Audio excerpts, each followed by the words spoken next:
007 and 7 is one of the 8 survivor characters in Forsaken, and a lot of people say that he's ass. Now, as a 007 main, this kind of hurt me. But what if I told you that 007 isn't actually all that bad? Now, before I start ranting about how 007 is the best survivor in the game, I want to show his moveset. 007 has 3 moves to his disposal. 007's first ability is to be able to create a clone for 10 seconds. 007 gets invisibility 1 for 4 seconds and undetectable for 1. 007's second ability allows him to teleport across the map. All you have to do is wait for 6 seconds and you're gone. This ability has a cooldown of 50 seconds. And his last ability just lets him change the way his clone moves. 007 has 3 ways he can move his clone. The first mode is cursor, where the clone just follows the cursor. This can be helpful if you want to protect your team. Aimless isn't that good because it just wanders randomly. And the last mode, which is my personal favorite, is Pathfind, and it's good because the clone won't bang its head on anything and you don't need to focus on the clone with your cursor. So I recommend using it. Now that I've explained all of 007's abilities, how do you actually use him? Well, in the following scene is something you should not do. Stop! You see what I did there? That's completely wrong. You should never pop your clone in front of the killer. I popped my clone right in front of him. These type of things will get you killed. Oh my god! So how do you play 007 if it's this complicated? Well, if you're a main 007, you have to learn something called clone placements. Stay with me. I'll explain what it means. So you see this right here?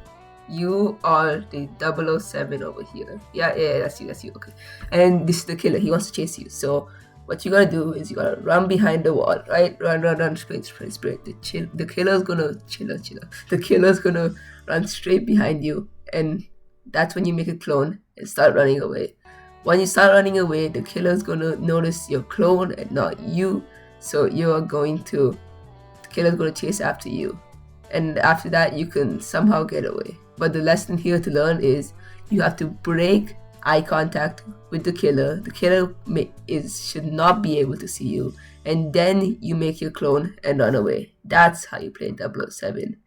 So I have a few clips that I can show you that showcase the concept we just talked about. Like this clip, I see the milestone 2 1x chasing after me. I go around the wall, break eye contact, summon my clone and run around. And look, it works exactly like I want it to. It's clockwork. Here's another clip. I see the slasher coming towards me. I break eye contact, make the clone, and manage to outmaneuver him. Now this isn't the only way to use your clone. There's also another method to use your clone. So you see here, I'm running from the killer and I see a cliff. So before I fall down, I make a clone and I watch it walk away. The killer also falls for it. This method is called the cliff clone, I think. Yeah, it's called cliff clone. And I don't recommend using it because it doesn't really work against advanced killers. But if you're going up against a beginner one, it would work really well. 007 can also stun the killer with his clone. And the way it works is if you're low enough, you can produce a clone that runs straight to the killer. And with the killer's reflexes, the killer should probably hit the clone and then the clone would die, which just makes the killer stuck in the kill animation. So let's take this game as an example. I have 5 seconds left on the clock, but I'm cornered and I'm really low on stamina. So instead of dying, I get my clone out and the killer goes for it. It gets stuck in that kill animation and I win a losing game. There's also this one, which is complete luck. So I wouldn't count it as the clone parry, but I just clone right when he gashing wounds and he gets stuck in the gashing wound animation while I get away. It's a funny moment, but I wouldn't count it as a clone parry. Now let's talk about 007's second ability, which is his cool GUI, and it is really useful in some moments. For example, in this clip, I hear the Dolly music, so I decided to teleport away before I get into trouble. And it turned out it was a good decision because I got out of trouble and got away scratch-free. So now that I have gone over 007's abilities, there's something that he's good at, something that he specializes in. And this something is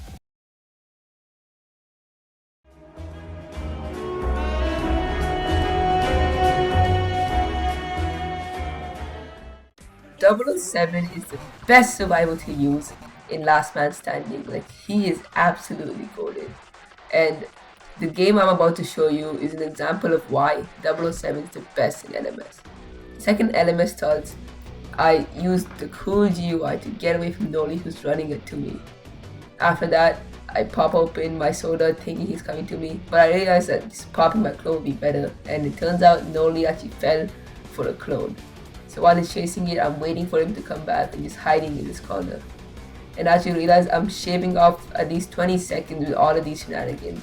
And when Noli has finally found me, I chug my cola thing, yeah, it's cola, Bloxy Cola. I chug my Bloxy Cola for 10 seconds of speed 2 and and I'm able to run away from him. And just like that, I wasted 40 minutes of Noli's time. Now for the last 20 seconds, it's just looping. And I can also use my clone since it's done, the cooldown's over for my clone. So that's what I do over here. I wait until Noli comes up and I go down, use my clone. And by now I think he'll give it up because he doesn't even follow my clone. And I decided to start acting like my clone, which kind of works, but it's too late by now. I won the game already. And to celebrate, I use cool GUI, which does not work obviously. But yeah, that's all I have to say for this video. But I hope I proved that 007 is not bad of a survivor. So why don't you go ahead, equip 007, get into some games, and trick the killer with all your might. Thank you guys for watching, and these videos take a long time, so please subscribe. It would help a lot since I'm a really small channel. And yeah, that's all I have to say. Thank you so much for watching, and see you next time.